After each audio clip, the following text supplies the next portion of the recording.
The village of Kuru was a tropical paradise with lush palm trees and large rivers. The people lived in harmony with nature and adhered to strict traditions from the past. The purity of young girls was especially important in the village and was always highly valued. This was a sacred rule that was believed to preserve the order and fertility of the village. Ismime, who grew up in the big city, came to the village to visit her aunt. From the moment she arrived, everyone in the village paid attention to her style and appearance. She dazzled with her long braided hair, her elegant posture, and the bright clothes she had brought from the city. Young girls, in particular, soon began to admire him, and girls and boys alike admired his confident demeanor. Ismime's presence mesmerized the young girls of the village. They wanted to dress like her and behave like her.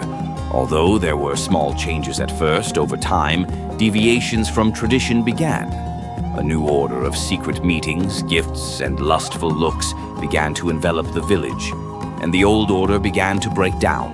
Over time, strange things started to happen in the village. Fruits began to rot, animals began to get sick, and the villagers became anxious. The villagers anxiously consulted the gods.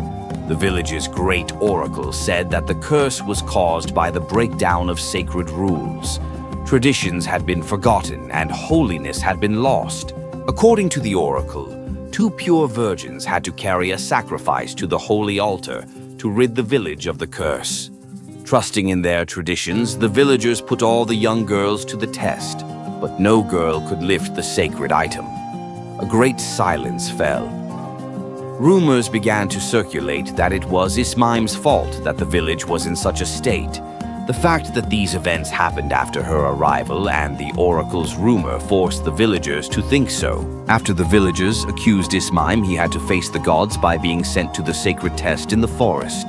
The spirits of the forest gave Ismime 2 choices: either return to her village and continue the old ways, or become a new leader and share her wisdom, which she knew she could do, even if it would be difficult. Ismime realized that the old traditions in the village were no longer working. She decided to return to the village to start a new era and bring her innovations to her people. When Ismime returned to her village, people greeted her with surprise.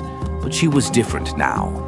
She shared the wisdom she had received from the spirits and taught the villagers about women's freedom and the importance of individual choice. Even those who initially opposed her began to change. Over time, women's rights and individual freedoms were accepted in the village. Traditions ceased to be an oppressive system and became a heritage that developed people. Ismime was no longer just a woman, but a revolutionary.